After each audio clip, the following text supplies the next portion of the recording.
12 years or so it might take off, so we'll see. And that's with flying car, and that's maybe with these little motorcycles as well. Can I say something about flying cars? Yeah. I get asked that same question a lot. And the Terrafugia and most of the other flying car efforts have ended up either, they try to be a plane in a car, and they end up being a compromised plane and a compromised car, and so people wonder about it. They're the ones that try and take off vertically, but they're a different class. But think about the world in a different context when cars can deliver themselves, all right, on the ground. Again, we're getting very close to doing. So imagine instead that you have a car which comes to you, takes you to an airstrip right next to a small aircraft. You get in the aircraft, it flies you to another airstrip, and as it gets to the end of the runway, there's a little car sitting waiting at the end of the runway. You walk 5 feet, you get in that car, and off you go. And there you have a car that's a car and a plane that's a plane, and you've compromised neither, but you've got the same trip. So the idea of trying to make something like that's a transformer robot that folds and turns into it may no longer be that exciting an idea if the vehicles can deliver themselves. Good point. Yes, please. That was a great segue, no pun intended. Good question. On a more general idea of personal mobility, how far along are things toward, I can talk with somebody in the computer, let's say, and say this is what I want to do during this day, this week, whatever it happens to be. This is what I need to do, certain segments of this. And I get back a, shall we say, complete personal mobility solution that points me toward the right bus, the right car, my own car, etc. How's that work? Well, so basically something like a perfect intermodal transportation. So that if I'm now here in Redwood City, I need to go to San Francisco downtown. So what are my options? What is the best option? That this is really all. Anyway, is that kind of the question? Yeah, along with, sort of, this is what I need to get done during these 2 days. Yep. Help. Yep. These are the people I need to do it with, and maybe some locations, maybe I don't know. Yes, so I find this surprising that quite a few of the very well-established car companies are looking at this very, very closely. It doesn't mean that they are going to solve it, but that at least they are realizing, again, that the consumers are changing. At least the next generations might have a different identification with the car. They might say, what do you mean, being stuck in traffic half an hour and I cannot do anything? Maybe we can do something even if we're stuck in traffic in the future. But so there's quite some work going on in these iPhone or smartphone applications that basically give you all the options that you have and say, well, this is the best option for you today in this given moment. The challenge with this is critical mass. So, I mean, you certainly can do something like, okay, here are your public transportation options, something like this, but I think it can be even smarter if you do ride-sharing, carpooling, and things like that. But this is where I had very good conversations with Robin Chase. Not sure if someone knows Robin Chase around here. She's one of the founders of Zipcar, and then launched Go Local, and now runs a peer-to-peer car sharing thing in France. And I talked to her when she was kind of getting out of this Go Local thing, which was an online carpooling platform.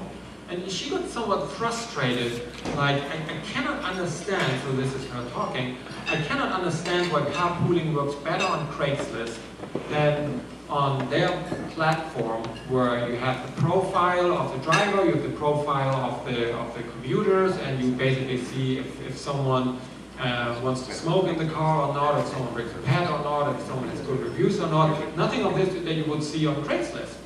But still, it didn't really take off. And then she said, in the end, it's about critical mass. Because there are obviously enough vehicles out there. There are enough people who want to go places. You can just stand there outside of this place and guarantee you within the next 10 minutes, probably there's someone who goes where you want to go, or at least within, let's say, 2 miles or something like this. If we had all this information available, and we probably have it one way or another, like people have on their calendar where the next appointment is, and if you use all this in a whatever crowdsourced fashion, that you can then you can really come up with a very well optimized travel schedule. But the challenge there is, I guess, to really quickly enough come up with a solution that's being used by enough users that it actually works. As opposed, I mean, I have a few applications on my smartphone, like for rideshare, commute share. Honestly, I looked at them like the first week or so, and I saw, oh, it's always the same guy who's going to San Francisco, and he says that he's very flexible and everything.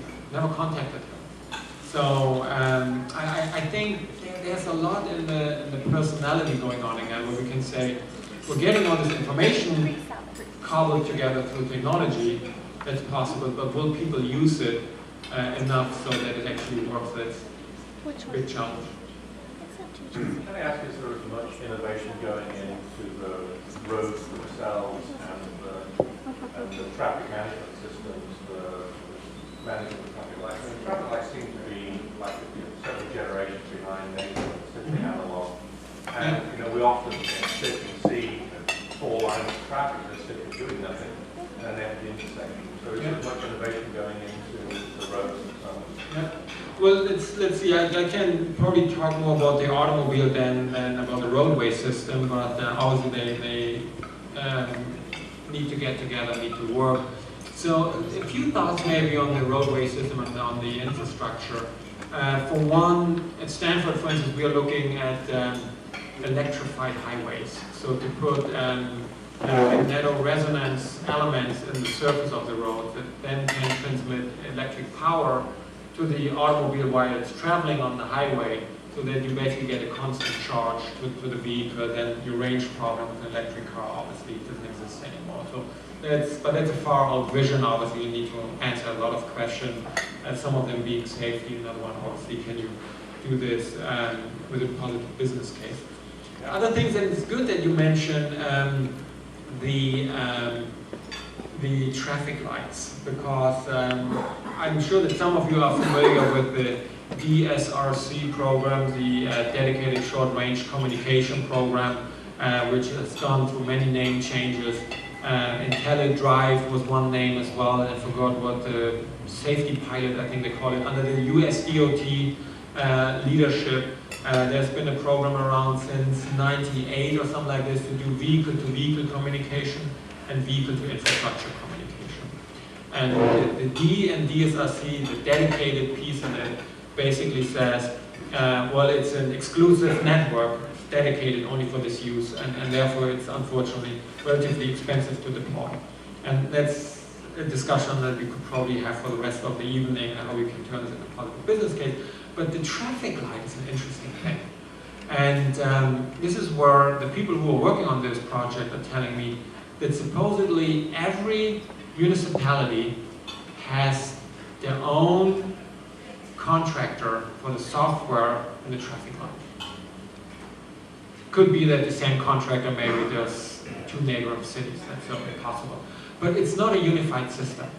So you cannot just install a nationwide infrastructure that talks to every traffic light. I mean, you can come with modules and adapters and whatnot.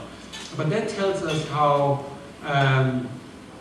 highly decentralized the traffic system is, and what it really means in infrastructure, and where I personally believe that the infrastructure for air traffic is probably somewhat easier to control and also to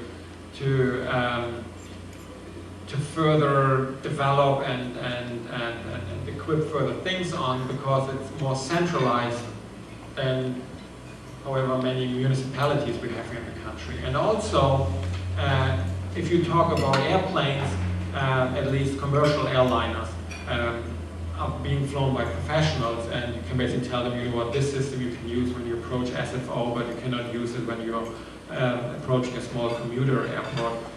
But with an automobile, you never know where people will drive it. And rightfully so, I would say they expect that it works everywhere, because they paid $50,000 for it, at least when we're talking about these high-end, very well-equipped vehicles with the latest bells and whistles.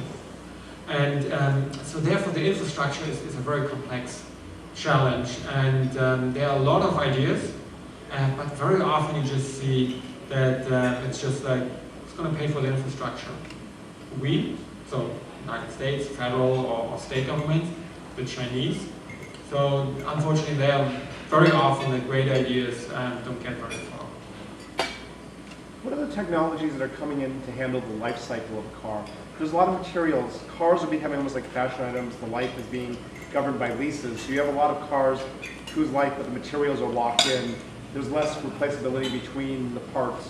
What are the technological things to handle when a car dies, such that it's the energy and the materials can be reutilized?